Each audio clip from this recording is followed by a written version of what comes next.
Robert, you're great about this. Try remind me at the end of the first class, the first part, to stop the recording, and then remind me again when we come back after the other after the break.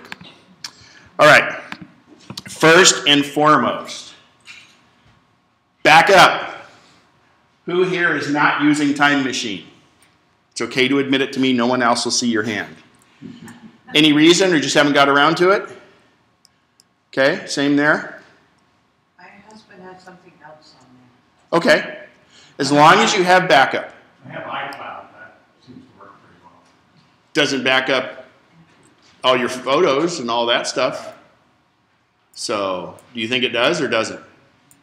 Well, I sort of thought it backed up everything, but maybe not. So, glad it came up. So, let's talk about Time Machine first. It's the hardest thing you're ever going to do on your Mac. You go to Costco, you go to Fry's when they're on sale, and you go buy an external hard drive. And the hardest part of it is getting it out of the damn box that they put in there. I have this knife, and I get in there, and it's just, you get it out of the thing. You don't have to buy one specific for a Mac. That was the old days. By anyone, and you don't have to buy FireWire anymore because it's a backup. Just get USB. It's going to be the cheapest. You can get 4 terabytes for like $169 over there now. You can get a little 1 terabyte portable that's not much bigger than my iPhone and plug it right in, and you don't even have to plug it into the wall. The USB powers it. It's like $69, $79 for a little 1 terabyte. You plug it into your computer, and it pops up and says, I see you've plugged in an external drive. Do you want to use Time Machine for that? Well, okay, that's why I got it. Okay, use for Time Machine backups. And it will then say, well, you know, I'm going to have to erase this come on in, this brand new hard drive you put in there to work. And you say, okay, it's blank anyway, so you erase it. And then from that day forward, every time that hard drive's plugged in and your computer is awake, it will back up everything on your computer every hour. It doesn't back up everything every time. The first time's a long backup, so let it run through the night, depending on how much data you have. And after that, it only adds new things that you've made, new documents, added new iPhotos, new things like that. It's not called backup, it's called Time Machine. And the reason it's called Time Machine is because, and I don't ever recommend you guys trying to recover stuff yourself. That's where I can get on a screen with you and help you. But let's say Safari goes kaput at one point. Or another example, you're out in the yard. Let's say you go home today. Well, it's a little warm, but let's say you go home and you're taking pictures of the roses in the backyard. And the neighbor's cat runs by. You don't particularly like the cat, but you take a photo of it. You've got 20 great pictures of your roses and 1 picture of your neighbor's cat, and it's a little blurry. You upload it to iPhoto. All of those photos get loaded up to Time Machine, and they're backed up. Then let's say 2 months from now, you're cleaning house, and you're saying, I got too many photos. I don't like that cat. It's a blurry photo, so you delete the photo. Inevitably, 2 months after that, the neighbor's going to come over and knock on your door and say, do you still have that photo of my cat? I've lost my cat, and I need to make a lost cat poster. You could lie and say you can't get the photo because you don't like the cat anyway, or you could reach back into Time Machine and go grab that photo and restore it. That document you deleted that you need. Anything like that, that's why it's called Time Machine. You go back in time to whenever you started first backing up. Photos are also very important to us. Those that have kids, grandkids, when the digital photo, you know, when the fires are rushing up Malibu Canyon, the people at their home are going in and getting all their scrapbooks, right? Well, these days you take your scrapbooks and your computer, but what happens if you're not home? Yeah. Meteorite hits your house, fire, flood, theft. They steal your computer and your backup hard drive. You should have a second one of those little Time Machine backup drives and keep it somewhere else. I say more than 10 blocks from your house. Because if anything is going to affect 10 blocks, you're not going to care about your photos. So it's important. There are online backups like Carbonite and things like that. They're very slow, they're very laborious, and they slow your internet down. Physical hard drive is the best. Keep it at a friend, a family, a safe deposit box, your secondary one. But if you don't have one, at least get one going before you get two going. Time machine, and that's the other thing is I get that call all the time. Can I have this folder with a question mark on it? Actually, I have two of them sitting in my house right now that I'm going to be working on this afternoon. I can't get anything. I had a client who Apple online had her delete her hard drive because there were some problems. They didn't verify that the time machine backup, she had it, they asked her, they didn't verify it was okay. I had to do a ton of gymnastics to get it to work. But when I get that call and I hear, they say, Ken, I got this folder with a flashing question mark, I just cringe and I say, do you have a time machine backup? And if they say no, I mean, I really feel that pain too, because it's very, very difficult. Sometimes we can recover the data off of it. If I can't recover the data off it, we can send that drive to multiple different places and you will definitely pay always more than $1,000 to get the data off of it. So it's a lot cheaper to have a backup, and it's a lot better because they can recover stuff pretty well, but who knows? So time machine backup. Then I'm going to talk about the cloud in a second. There were some questions. Right, go first. You talked about a second hard drive, external hard drive as a time machine backup. Have two time machine backups. So how do you plug them both in? Can you identify both machines simultaneously? Yeah, or just plug in one at a time. And Time Machine's smart enough, when you put the second one in, it'll say, do you want to also use this one for Time Machine backup? And so what happens is the next time, so you have your main one that's plugged in quite often, and it'll constantly back up to that. Then when you go grab the other one and you plug it in, it'll take a little longer because it's going to back up anything new you made since the last backup. Now, keeps a memory of the two machines. Yes, and if you have multiple users on your machine, no problem, it saves that. But also, let's say you have a couple Macs. Just plug it into the other Mac. It knows and can differentiate which one it is, and they're in their separate folders and files. So you're covered. Related, if you are you better off using a second time machine as opposed to putting another hard drive into backup, like your photographs? Or... So yes, you are, because what happens, and you back up all your photos, and you need to go back and see your taxes from 1998, and they happen to be stored on there. But it's easier, so it's the path of least resistance, because you know what? If backup's not easy, you're not going to do it.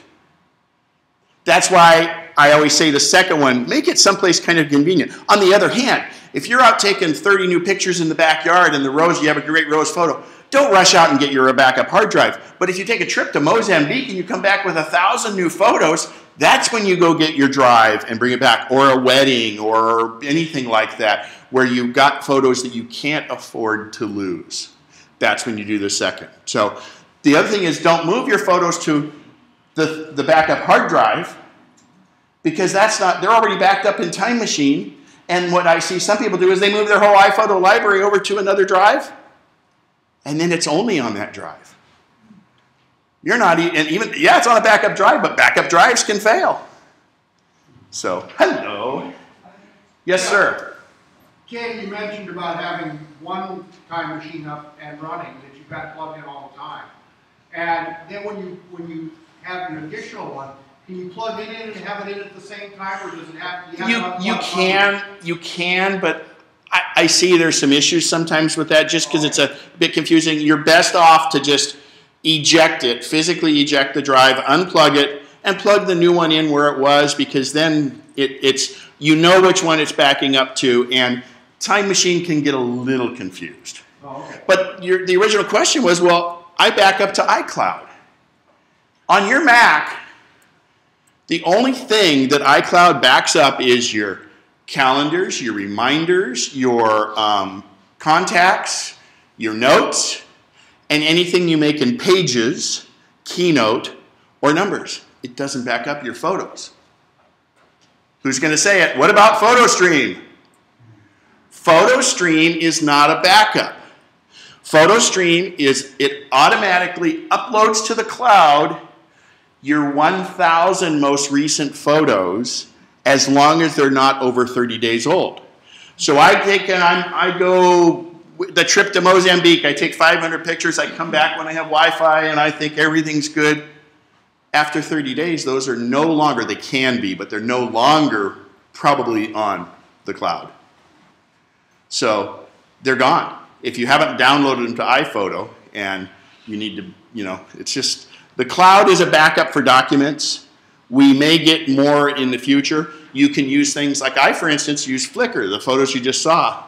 I upload my most precious photos to Flickr also because it's a way for me to share the photos and for somebody to look at them. But secondly, Flickr allows me to upload full-size photos, but I don't use it as my backup. It's really more just a showcase, but if something happens, I know my photos are there.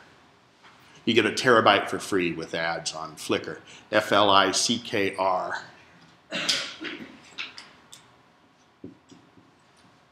And if you have a Yahoo ID, Flickr.com. You'll use your Yahoo ID. Yahoo owns Flickr. There's no E in the Flickr. Okay, so we got backup. Backup, go ahead. That question, if you're using airport wireless and you want to put in an additional backup, any issues? Well, now, are you using airport or time capsule? Well, airport to backup, which is time capsule. I mean, No, they're two different things. Okay, I'm using time capsule, but Okay. I'm also, it's via airport, Right. which makes it, So we have wireless devices. Apple makes the best ones out there. I used to cheap out and not get the Apple stuff. I since then have everybody get the Apple stuff because you have a built-in utility. There's nothing better than the way that Apple's wireless devices work. So you have an Airport Express or a little Airport Extreme, or you have a time capsule. A time capsule is simply an Airport Extreme that happens to have a hard drive in it, which would be your first time machine backup. You still would want a second. By the way, if you want to get it set up wirelessly, the Airport Extreme and the Airport Express have a USB port on the back, so we can make it so if you have a laptop, you can back up wirelessly, so you don't even have to plug it in. It makes it into a time capsule. Now, we talk about iPads and iOS devices. Those are backed up to the cloud if you turn it on, and they will back up your entire device, but I also recommend backing it up locally with iTunes, just so you have it, because then it goes onto your time machine backup also. I had a client who, they were beside themselves. They'd taken videos of her father, and he passed away since. She had some issues with her phone. She had to go, and I don't want to down the Apple Store because those guys are great, but they have some time constraints and stuff. They had to delete her phone, or erase her phone to restart. Those were not backed up in iPhoto or backed up anywhere. So believe it or not, because I preach back up to your computer, not just iCloud, back up to your computer, I was able to reach back into iTunes. This had nothing to do with time capsule. I went into iTunes and I said, let's restore this phone to what it was last November. So we had to erase her current phone. Well, I backed up her current phone in what its state was in June. I went back in and said, take what the phone was in November and put everything back in the phone. It brought in all the videos and all the photos of her late father. We were then able to back them up or import them into iPhoto. Then I erased her a phone again and said, now restore your phone back to June. That's the stuff Apple has built into this. And I can't tell you how great that made me feel that we were able to do it. And in fact, the Apple Store couldn't figure that out, but we got it done, and it was very, very gratifying. Here first, and then you. Okay, and I'm sorry, but you mentioned them fast, and I want to make sure. Yeah, I speak fast, so that's why we record it. Yeah, no, but there's time machine, time capsule, airport, and airport extreme. All right. What are they? They're wireless devices or routers you might hear of, and what they are is so the Though all of those are wireless devices, so you can walk around your house and sit in the living room and look at your iPad or have your laptop on your lap, a notebook on your lap, and they're connected wirelessly to your internet. Airport Express is a little small one like that. The Airport Extreme is a little bigger device that has more ports on it. And the time capsule is essentially an Airport Extreme for wireless, but it has a hard drive built into it. And what happens is Time Machine is our program built into our Mac that does this backup that we discussed. Time Capsule is what Apple calls the physical device that has a hard drive in it. If we just bring a hard drive in, we bought at Costco, if you could finally get the packaging open and you plug it in, that's just called a Time Machine backup. But Time Capsule is Apple's built-in wireless and hard drive. Go ahead. I thought they were two different things. Time Machine is the program. Correct. Built in. Time Capsule is the physical hard drive. The physical, an external unit with a hard drive. It's Airport and a hard drive together. So what happens is you don't have to plug it into your computer like the hard drive you get at Costco. They accomplish the same thing. If they have older Airport Express and Extreme, can you use a USB connection? Yeah, you can. And hard drive? yeah, because it formats it just like it. You would have to format it. You can get the drive from Costco and do that. There's a few little settings I have to do, which I can always help with remotely. It's not hard to set up, but once it's set up, then it just goes. So when you were talking about backing up your iPhone and whatnot, generally I have a little power block next to my bed, and I plug my iPhone into that. So are you on SMUD or PG&E? I'm on SMUD. Then they're not backing it up for you, trust me. No, I know. Just okay. So I should take my iPhone like once a week or once a month and plug it into my in USB through my USB in the back of my computer. It helps, and then do it in iTunes. But in your iPhone settings, make sure you turn on backup to iCloud also.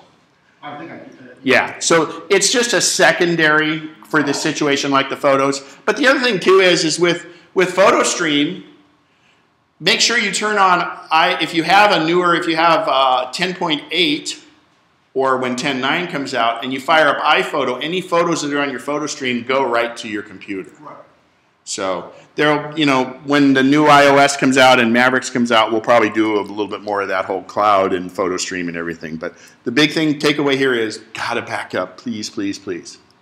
Can you back up text messages before you could, update the phone? When you update the phone, Yeah. actually, if you back it up to your computer, the majority of the time, and we're not going to say 100%, but if you we're going to talk later. The later class is going to be about all the offerings and the new iPhones and things. But if you sync it to your computer and you get a new phone and hook it up, you say restore from my other phone, and it brings in all of those text messages and everything. It doesn't clear the thing, which is really kind of unique, and that's good. If you have to save text messages, you can take a screenshot of it. Yeah, so you take your existing phone and make sure it's backed up to your computer. Not through the cloud here. Cloud will do it too, but I like to have it physical, or both. Physically back it up to the computer, and then you get a new phone. Okay, thank you. Well, can't you just go to NASA and get all that stuff? NSA, I was going to bring that up too. So, their marketing arm hasn't quite figured out how they can monetize it yet. So as soon as so maybe they'll get it back to you with ads in it or something. Ads probably about security or something like that. How to encrypt your emails and things. Robert has an announcement for us. In October, the MacNexus has an election for 4 positions on the board. It's president, secretary, and 2 directors at large. Self-nominations are due today. I will be down in the Grace Cafe during the break if anyone wants a form and wants to submit a self-nomination. Thank you. And we will clear you with NSA before that. So thank you, Robert. I proudly serve on the board, and it looks like I'll be running for president also, so my little campaign here. All right, so back up, back up, back up. And whatever you do is good, but Time Machine makes it very, very easy. And especially, so let's say your hard drive on your Mac messes up, or you go buy a new Mac. You simply bring it home, you fire it up, don't fire it up without your hard drive ready, and you say, and it comes up and it says, well, you got a new machine here. Do you want to bring in all your information from your Time Machine backup?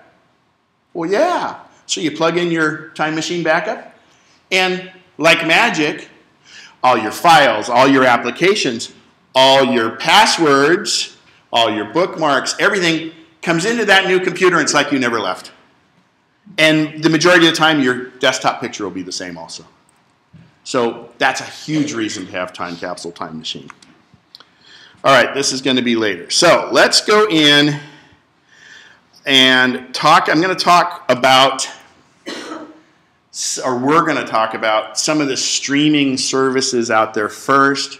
Then we're going to talk a little bit about our TV services and different accesses, different things you can access with it. And like I say, in the afternoon, we're going to talk about the situation with phones, and I'm going to tell people also how you can get free Wi-Fi for your out and about, for your iPads and things like that, with a little one called Freedom Pop. Okay. Oh, great. Hang on.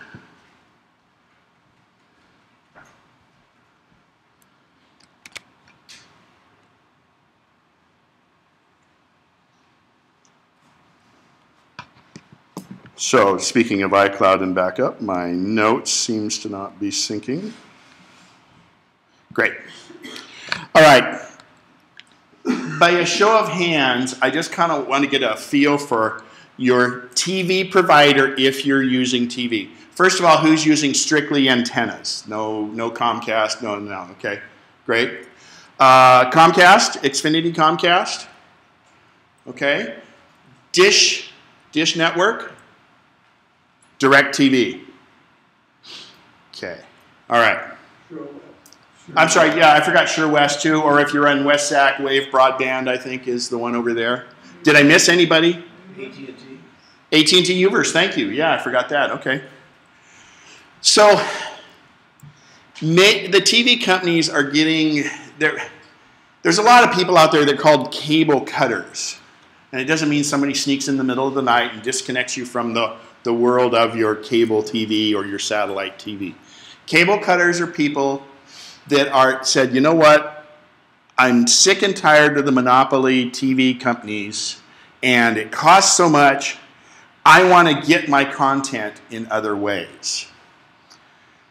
That's a big jump for me, because I like live sports. So hockey, I don't watch ESPN or any of that, but hockey is an issue for me because I can't really cut the cord because it's not on regular local TV. But we think Apple's working on something, on reinventing how we do TV. The trend is to be more of an a la carte kind of setup, where think of it like you go into the cafeteria and you choose what you want to put on your tray. We don't really have that with TVs, and in fact, like Comcast and people like that, they have to pay ESPN, I think it's around $15 per customer, even if that customer never watches ESPN. So that's part of the reason your cable bills are so expensive, and it's so expensive because they can get it. But they're getting smarter and better, and they're saying, let's also make it so the iPad and the iPhone and things like that will be able to show video. Boy, this is going to be tough. I was going to try the recording for what I'm going to show you on the screen. It won't go on the recording. Normally, I'm able to record my screen onto my MacBook. Let me do a quick restart. I'm going to talk it while I'm talking about this, so pay no attention. I've got to quit the video. Oh, no. Anyway, we'll keep going. All right, so Sure West is a fairly small company. They don't have a lot of choices on what you can do. But Dish Network has a fantastic setup. Who's heard of the Hopper? The Hopper and the little thing called Joey's. I have, this is a friend of mine who lives in Oregon. They have Dish Network. I helped them install it, so I have access to it if I need to remotely. So let's look at what they happen to have on their live TV right now near Grants Pass, Oregon. This is part of the Hopper, and it's called Slingbox. I have a Slingbox at my house also. Slingbox is incredible. It's looking in through the internet to that TV. And our bandwidth isn't great, so it'll take a second here. What a surprise! There's a commercial. Some things never change. But if there's recorded shows, I could go in and play the recorded shows on my computer. And again, I've done this before with my Slingbox. I was in Hawaii and I wanted to see a Sharks game, and I logged into my Slingbox and watched what was on my home DVR. So that's pretty neat. So they're on some channel we don't always, but I could change the channel if I wanted to, but I really don't want to because they might be sitting in front of the TV, and she's a little concerned about ghosts anyway because they're kind of out in the rural area, and so I don't think I'm going to do that because that would, well, maybe I could. It'd be fun. Anyway, that's Dish Network, and I think they have the best offering out of everyone. I can go into... There's a recordings. She's a U.S. citizen, but she likes the. She's from Mexico 35 years ago, but she loves the Mexican soap operas. So she has a lot of those recorded. I could go into the DVR here and watch what's on recorded. Or let's say I forget, like America's Cup is down in the Bay. If I forgot to record America's Cup, I could go in here and say, record my America's Cup from here. And everything I'm showing you here is available from an iPad and iPhone also. So, who here does not, if you're on one of the major, and I mean if you use antenna you can't do it, but is there anyone here not using a DVR to record their things? Have you ever tried one? Okay. Yeah, you kind of use it, you pause it sometimes. So a DVR is the box. I'll tell you, my mother just turned 89 years old, and she has Dish Network, and she would always, okay, my show's on at this time, I got to be at the house. And she was a Luddite. I mean, she just didn't get all this. I convinced her to get a DVR, and we set up some shows. She can watch her Dr. Phil, her Dr. Oz, her Judge Judy, and, you know, Hawaii Five-0 or whatever. So, but the DVR sets it, and it records every time a new episode comes out. But the best part is, as her son, when she says she needs something recorded, I don't have to go over to the house. Not that I don't want to. I mean, it's just not what I have to do. I can go to my iPhone and log into her DVR and say, record this. And then the next time it comes up, it'll record for her. That works for AT&T Uverse, works for Comcast, works for DirecTV, and works for Dish. I don't think Sure West has it. Go ahead. So, the other cool thing that Dish has with their, it's called again the Hopper. It's the Boston guys, the Hopper. So the logo is a kangaroo. I can, if I'm on the same network, if I was up at Jesse's house up in Oregon and something was recorded, because, you know, these days you're not at your house enough, you get so much on there you can't have time to watch it. I come back to my iPad, I go into the house and I say, you know what? I want to take these 3 shows and put them on my iPad so when I go to the doctor later today, while I'm in the waiting room, I can watch probably 3 or maybe even 4 shows while you're waiting in the doctor's office. Because you might have to get your oil changed in the meantime. And you can have those uploaded here right from the DVR to here. That's a key thing with the Hopper. DirecTV has the Genie. It's pretty good. It doesn't quite do all of that, but they're trying to catch up.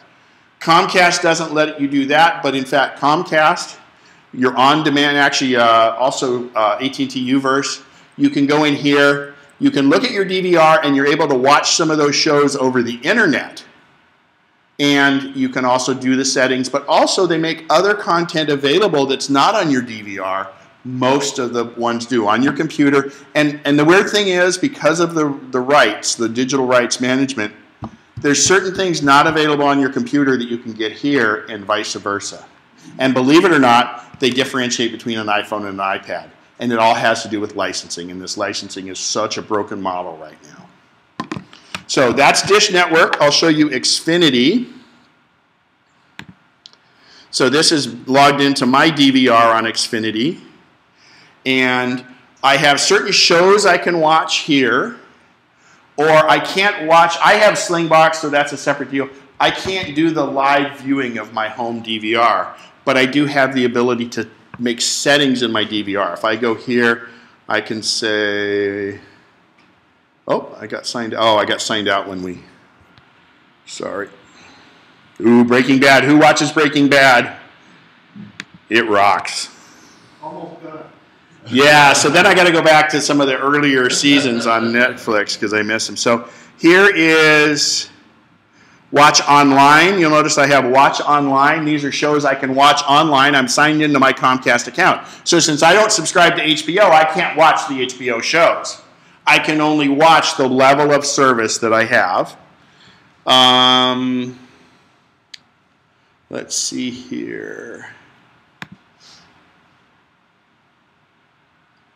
The internet's going to be a little slow. So these are live TV that I can watch because I'm signed into my Comcast account. Same thing with Uverse, things like that. I'm not sure. SureWest, SureWest got bought by another company, so we think that they may be able to get some new features. Anyway, so that's Xfinity. The people in Oregon, I used to have access to their AT&T Uverse account, but since they've gone up there, I can't get into that one. But they have apps for your phone, apps for your iPad, and then everything else is done via Safari. So that's if you're not a cable cutter. But the other thing is it really, really makes what you're paying for more useful to you in many different directions. So don't be afraid to explore those things. I don't think the companies do a good enough job, kind of like Apple, they don't leave enough little breadcrumbs around for it, but you can Google the information. The next part that is the streaming. So your DVR at your house records TV shows and you play them back later. And there's always some confusion as to what's streaming. So if let's see here. Think about the radio in your car. It may be a recorded show, but you're listening to it live, right? And it is streaming to your radio. Unless you have one of the newer fancy radios there. If you have to go into a store, you're going to come back and you'll have lost 5 minutes of that radio station, right? So that's streaming. Pandora on your iPhone, on your iOS device, is streaming music, where iTunes stores your music and you can play it back. Video streaming, Netflix is the perfect example. You pay a subscription fee of $8 a month. Used to be you could get DVDs. You can still get the DVDs, but the streaming is where it's at. For $8 a month, you can go back and look at everything in their catalog of shows, like TV shows. Breaking Bad, for instance. They don't have the current season, but they have all the previous seasons. So as long as you don't have to go to the water cooler and talk about what showed up on the show last night, you can do this just fine. Stay away from all the spoiler alerts and things like that when they're online, when people post now. But you can go back, you can see movies that were first run movies 2 years ago in the theater. There's tons of stuff. And it's streaming. You don't save it. So you're getting ready to fly back east, and you have your iPad and you have Netflix on it.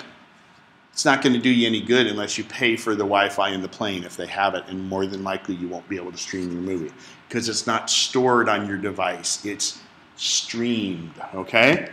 So, but it's streamed as you want to do it. Unlike the radio station, when you're stuck to wherever you are, if I go and I want to watch,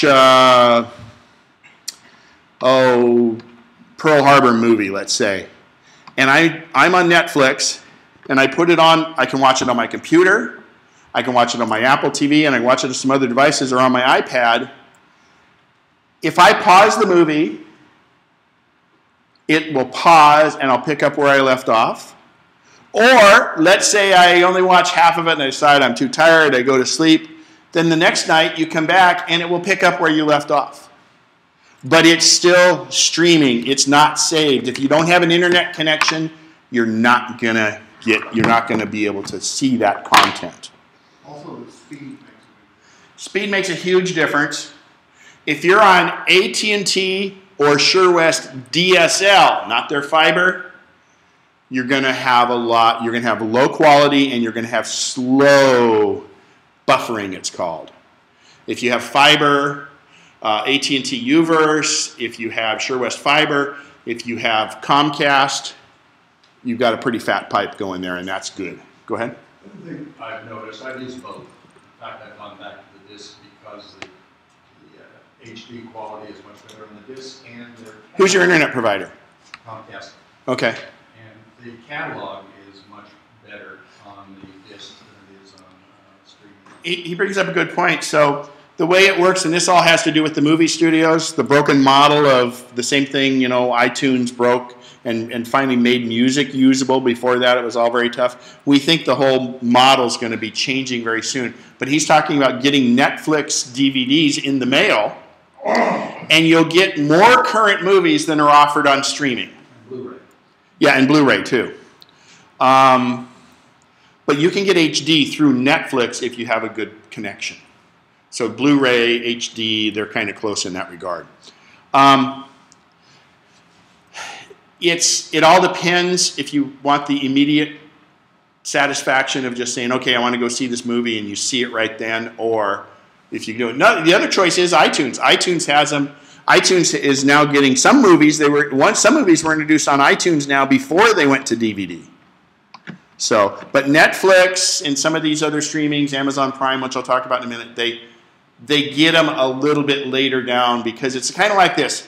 They play in the theaters, then they come out on DVD, then they come down to the streaming services, then they're with commercials on the network TVs, and then you forget about them. And they're there and they're archived somewhere. So that's kind of how it works, and it really has to do with what happens is those studios are getting paid for those rights at each step. Hopefully, like we talked about being able to order your TV a la carte, you'll be able to get your movies this way. And what's gonna precipitate this? Two things are precipitating this.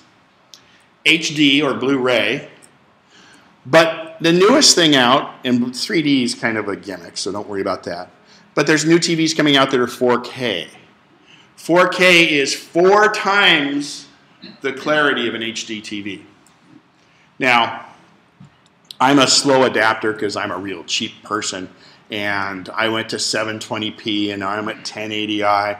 And when the price drops on the 4Ks, I think I'll probably do it. Maybe Apple will have a TV by then, we don't know, but 4K, if you go into Fry's or Best Buy, they'll usually have a Sony TV, a $10,000 Sony TV set up there that is 4K. Remarkable difference, but you know what? There's virtually no 4K content.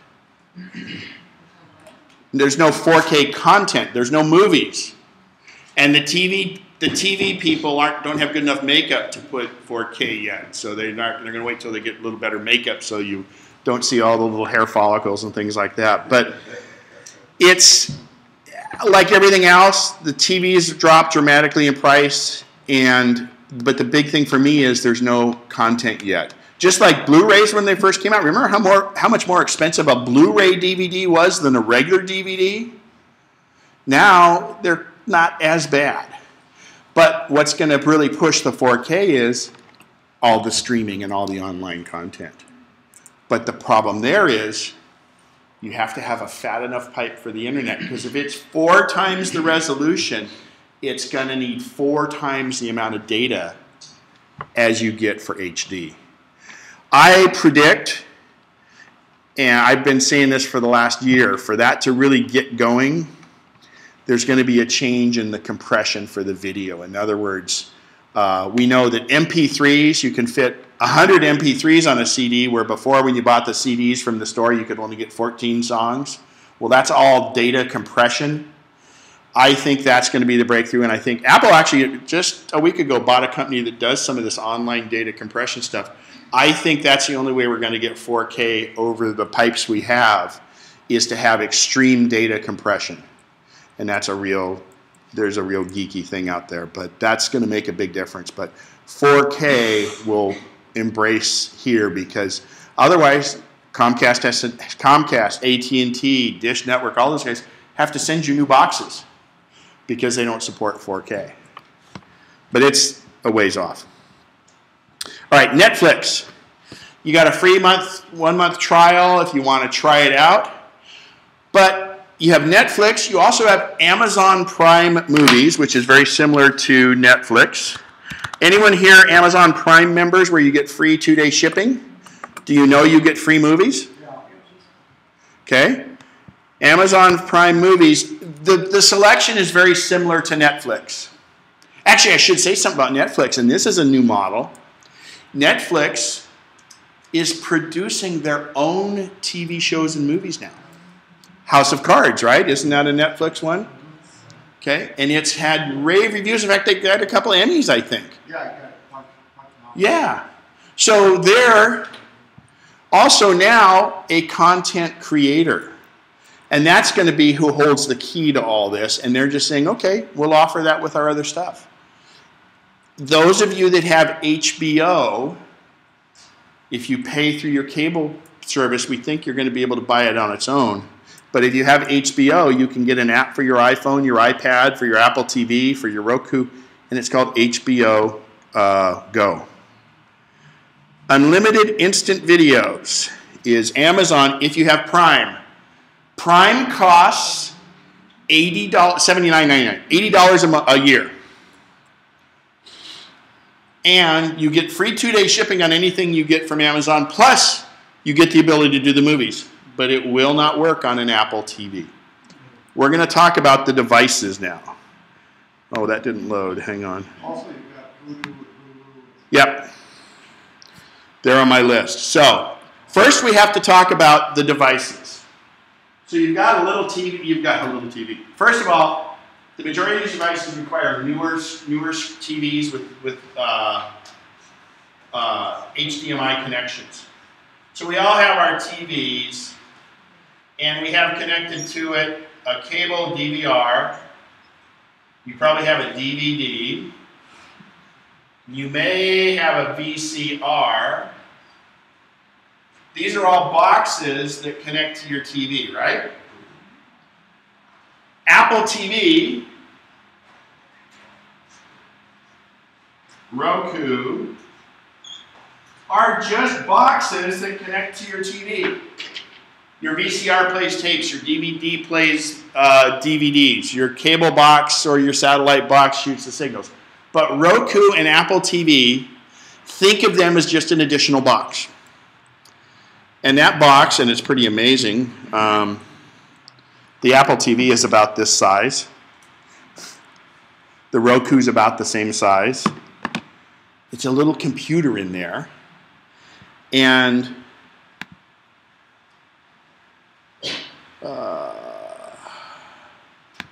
I'll go to Roku products here.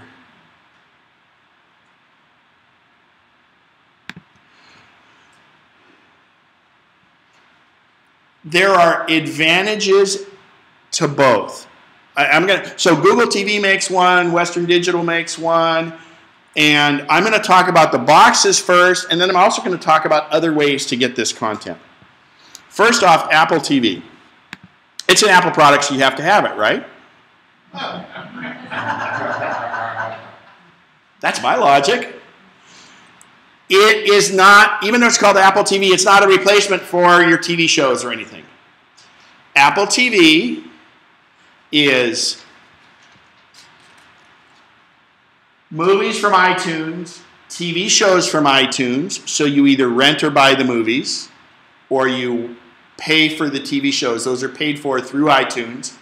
So if you do it on your Apple TV and it shows up on your big screen TV, if you buy a movie, you also get it on your iPad and your computer also. We buy it once, it plays everywhere. We'll forget music for a second. Computers. This allows me, and this is the biggest implementation of most of my clients with Apple TV is, when my friends come over, I want to bore them with my 3-hour slideshow. I have to go, and I went out, I hook my computer up, or I put it, I burn it on a DVD and it gets errors, I can't watch it here. Apple TV can reach into your computer when you're at home and pull out your iTunes music and play it through your stereo system or through your TV.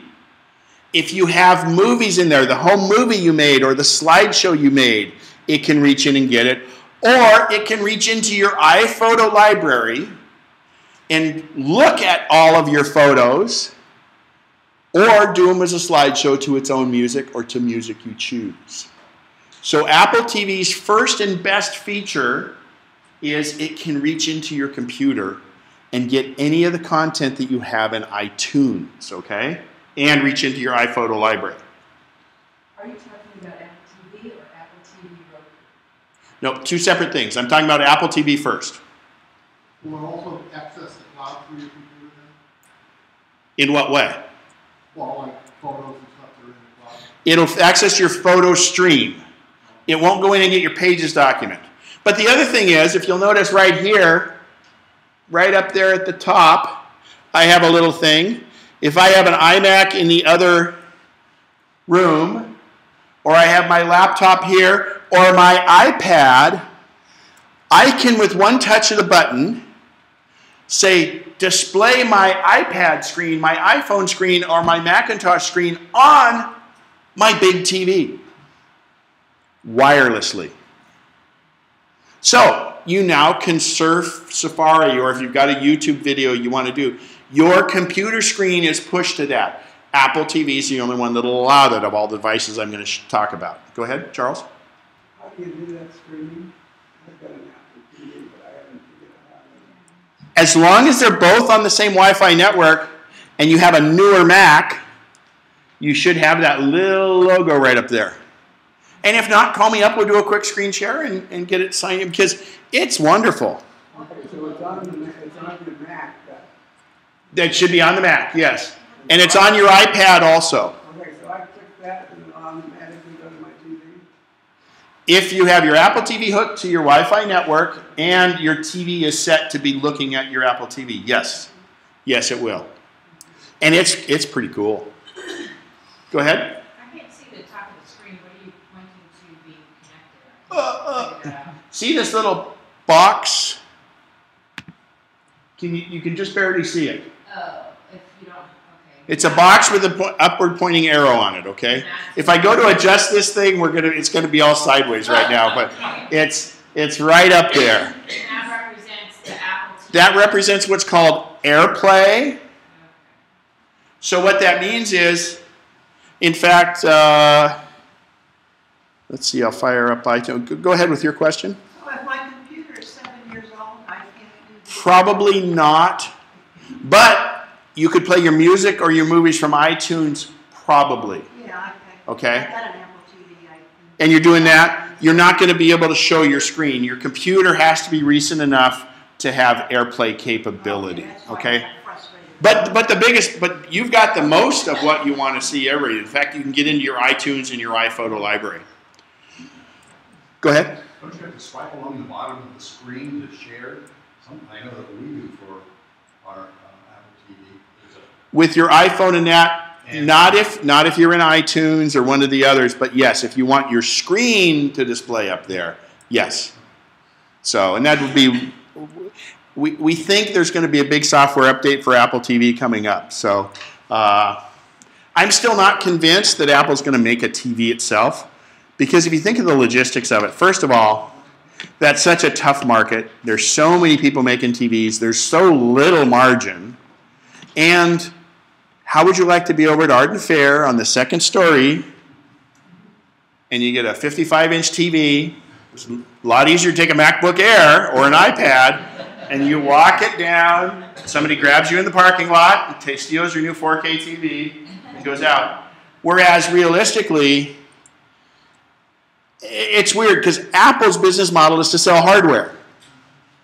And that little $99 Apple TV is not going to make them a bunch of money selling that hardware. But in fact, what happens is with the licensing deals and things like that, that may be the answer. And we don't know because, you know, I mean, they're going to come out with something that'll just say, oh, we got to have it. So anyway, we think there'll be an update to it fairly soon that'll allow you to do more things. I think the model there will be an a la carte thing. And to be honest, what that does is takes Apple, and now they start to become a subscription service. And that's a great revenue generator. Okay? I just want to make sure I understand. The icon, when you're on your computer, you have to go to that icon to then to allow it to... You say, mirror my screen on my Apple TV. Okay. And what it does is it mirrors this screen on the Apple TV. Actually, what's really cool is coming up in the new Mavericks when it comes out. I can have, like here where I have a screen here and I have a screen there. They're mirrored right now. I could have it like I have at home. When I set my computer up at my desk, I have this set up on a little stand and I have a bigger screen right next to it, and they're different.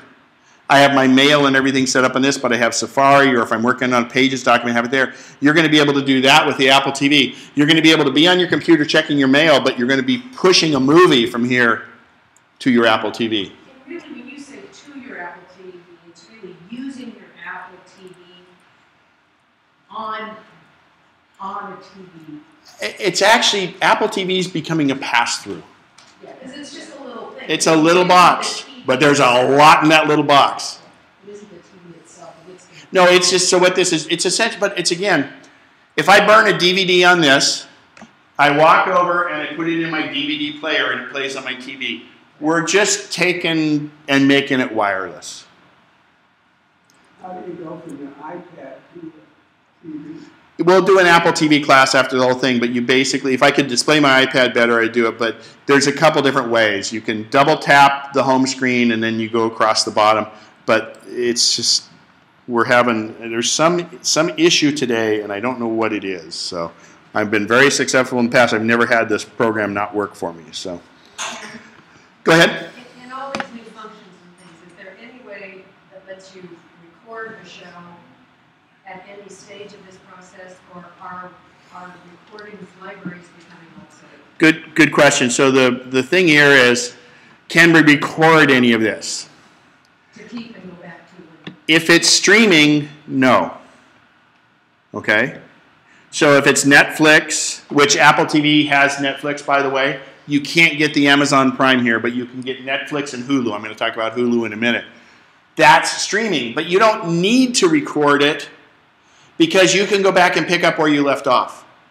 In fact, if I'm watching Game of Thrones on Netflix on my iPad and I'm getting the oil change to my car, I'm watching Game of Thrones. So I pause it, I leave, I go home, and I fire up Netflix on my Apple TV.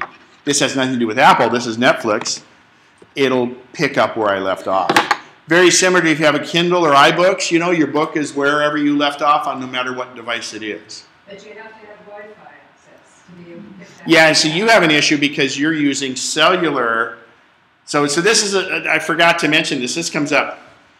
She's not using a normal internet provider. She's using cellular. Cellular for streaming videos can become very costly because video takes a lot of bandwidth. So also, it's not super good over DSL, especially when it rains, because DSL lines have a tendency, they're underground and they get wet. But if you're using a cellular provider or a little air card or something like that, you're going to have issues with with using too much bandwidth because a full-length movie might take a gigabyte of data. Sure West is cellular. Are you back at Sure West at home? Sure West. Oh, I'm sorry. Okay, yeah, Sure West is fine. I have another, yeah. So, But if you're yeah. traveling, if you're not in a Wi-Fi access. Right, so if you're using a Wi-Fi hotspot or something, it can be pretty costly on it. But, you know, that's where sometimes you have to pony up and use the hotel Wi-Fi or the hotel Ethernet. So you can't record, have your own DVD of this. Nope. program. Streaming is streaming, and the reason is because they think you're going to steal it. They think you're going to give it to everybody. You're a criminal. They can't let you have that. I can't believe, and that's why, remember we talked about the Hopper from Dish Network. I can view the shows on their DVR from Oregon, but I can't download them to my iPad. I have to be on the same network. And they've gotten sued, but it's called place shifting, and it's fine because I physically have to be there on the same network. I download it from the Hopper to here, and then I can take it with me. And they're the only one that does it so far. I should point out, too, also the Hopper, if you have recorded shows on it, when you play them back, it automatically skips commercials, which is great, instead of having to hit bing, bing, bing, bing forward. So if I see a program that I want to send down to my daughter in San Diego or for my granddaughter to see, there's no way I can preserve that show. Well, here's a little Netflix secret. You can have, so Netflix is, I'm going to let you draw your own conclusions. Netflix can be on up to 6 devices on the same account. And any 2 people or 2 devices can be downloading streaming movies at the same time. Somebody could be watching House of Cards. Somebody else could be watching Timbuktu. Okay, so take with that whatever you'd like, and maybe it's a family plan. I don't know, but that's how it is.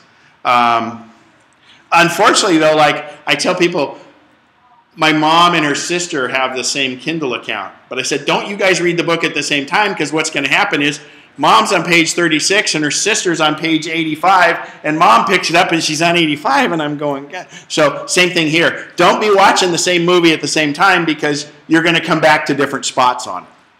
Okay? Hulu Plus.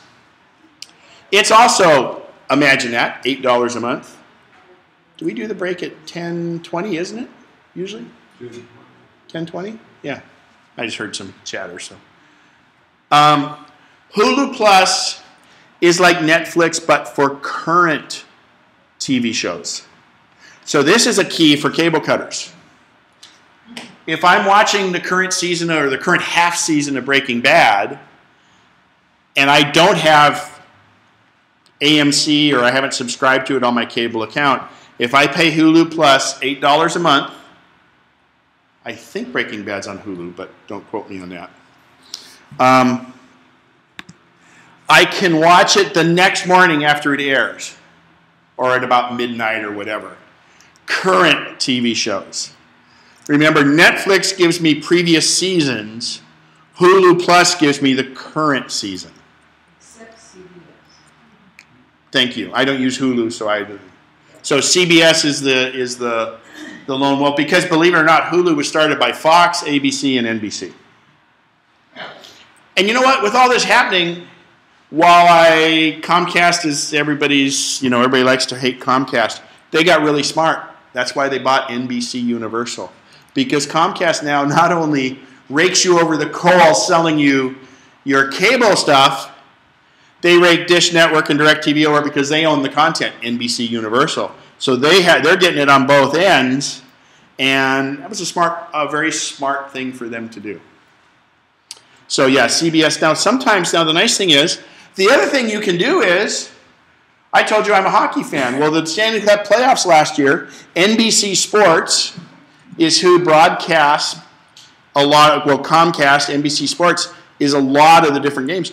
I could go to my iPad or my iPhone and click on NBC Sports Extra, and I could watch live hockey. If I was, we were at some place and the basketball game was still, we were at a sports bar with a bunch of friends, and the basketball game was still on, and we couldn't get hockey. We just pulled it up on my iPad.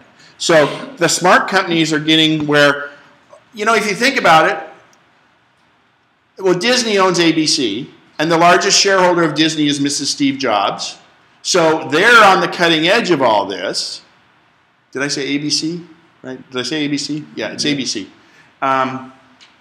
So they're smart, and they say, well, let's offer that content, but then they put the commercials in it. So it's almost like the old days of when you had an antenna.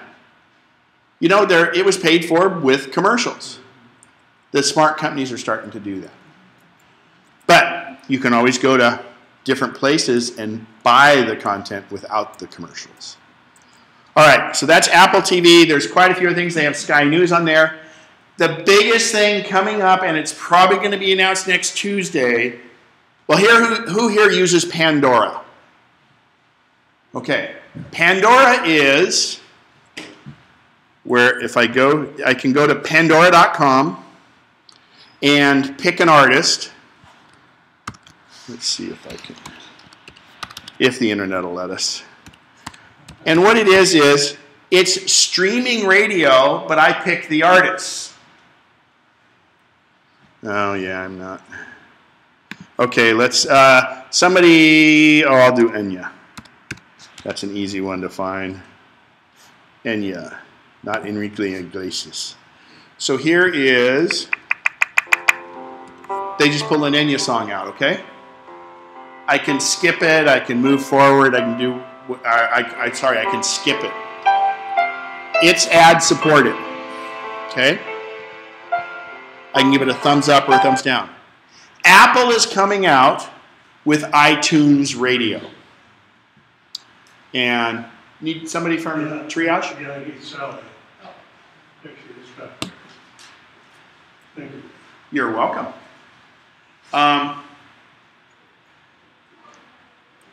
iTunes Radio will let you stream and pick whatever artist you want and play it on your devices. You will have some ads unless you pay $25 a year, and you'll have it completely ad-free. And that's a thing called iTunes Match. iTunes Match is $25 a year, and what it actually does is it goes into your iTunes library on your computer. As long as you have under 20,000, as long as you have under 25,000 songs. Don't laugh. I have a client with 46,000 songs, and we couldn't use iTunes Match. It's 125 gigabytes of music.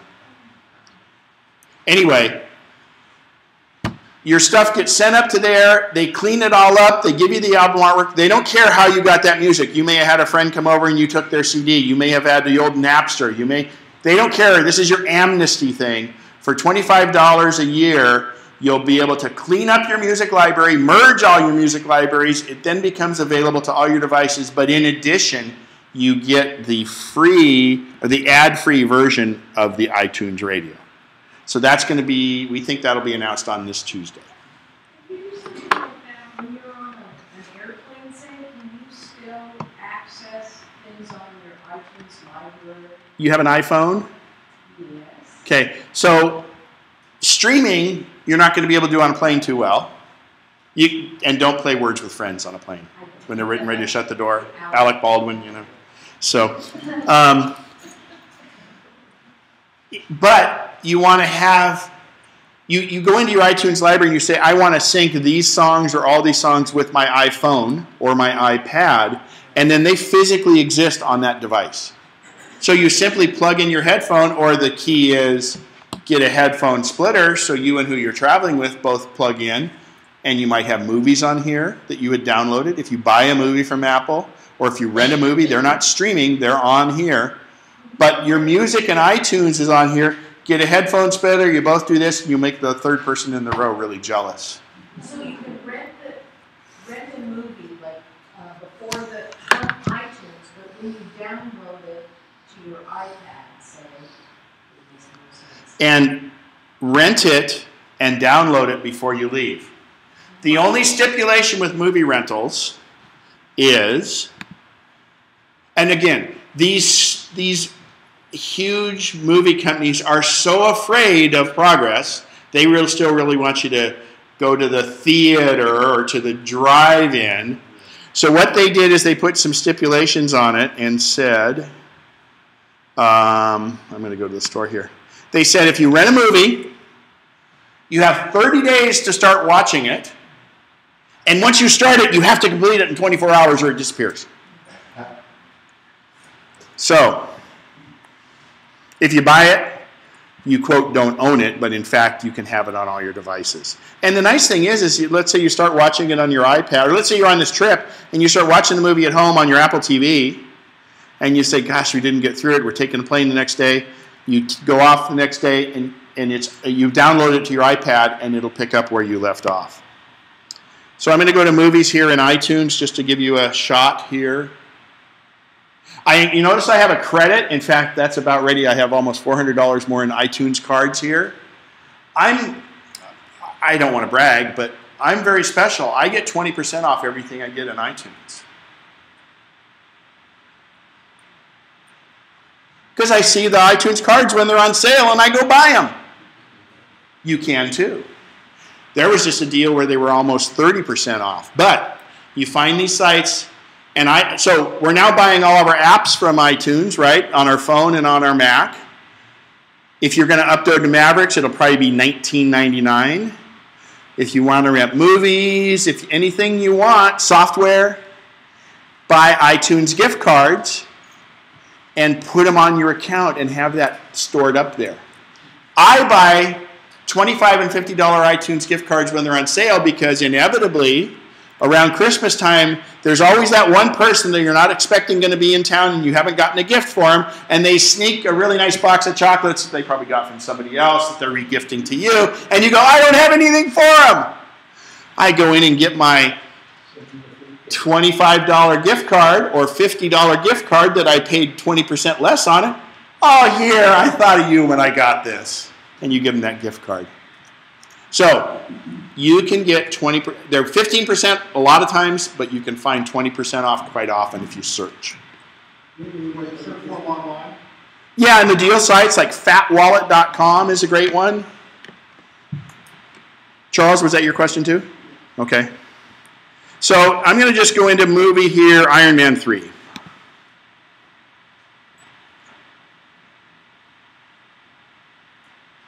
And the internet's going very slow. Actually, see our break's coming up, so let's see. Here we go. So you'll notice my screen here. First of all, it always defaults to high definition.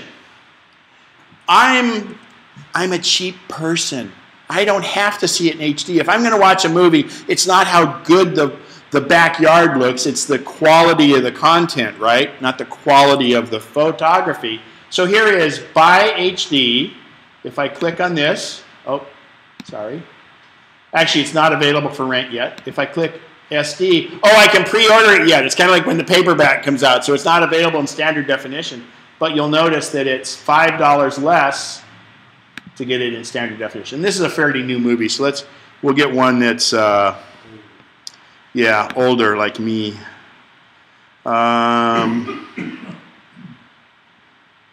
The Blind Side, that might be a good example. So there, I can buy it in HD for $9.99. I can rent it for $3.99 and be tied to those restrictions. And if it's an SD, look at that. Oh, it's the same price for purchase, but it's $1 cheaper to rent. And the standard definition uses half or between a quarter and a half of the same amount of data. So if you have a slow connection, get the standard definition ones. But if you purchase it here, then you just go pull it up on your Apple TV. Or it loads to your iPad, so that case where you're on the plane. And again, you just get a little headphone splitter and have your two headphones in there. You're on the plane because you don't want to use the speakers on the plane. First, it's kind of rude, but it's also very hard to hear the little speakers on these things. I watch movies on my iPhone quite often. What I usually do with this little trick, my iPad, you know the tray table that comes down, I undo part of the tray table, slide this between the tray table and the seat, I lock the tray table back up, and then my iPad just sits there and hangs, so I don't have to hold it like this. My headphones are up and just watch my movies. Okay? Does it? Okay, great. Hey, didn't know that. Because I'm cheap, I don't buy those things. I gotta start using some of my credits is what it is. He said that if you buy the HD, you also get the SD, which is great. Found that out when I had a projector like this. It's not an HD device, so you can't project the HD version. So if you download it onto your iPhone, it puts only the SD version on the iPhone, and then you can put it on a non-HD projector. Got it. Cool. So, great point is that and actually it could also be that it downsamples it too. Does it actually do the, and you can tell by the size. So if you're on a limited bandwidth, again, think to SD. And if it's on this device, you can push it from here up to this will display HD quality on my Apple TV. Okay? Little caveat to that Apple TV thing. I have a client who is very blind. They have those things on the computer, you've all seen them, where the monitor can display about 2 or 3 words blown up super big, right? And she gets up close to it and can just see like this. She wanted to be able to do the internet and stuff, and those machines are pretty expensive. We got a full-size iPad, and she has a 47-inch TV, and we could do it wired, but we did it with Apple TV. She sits here next to the TV and gets her nose right to the TV, but she's controlling everything with her hand on the iPad, and she can pick web pages, she can reply to emails. She's looking at it on the 47-inch TV, but she's in fact controlling it with her iPad. It's wonderful. All right, let's take a quick break. Let's try to be back at about 10:35. In the meantime, I got to stop recording.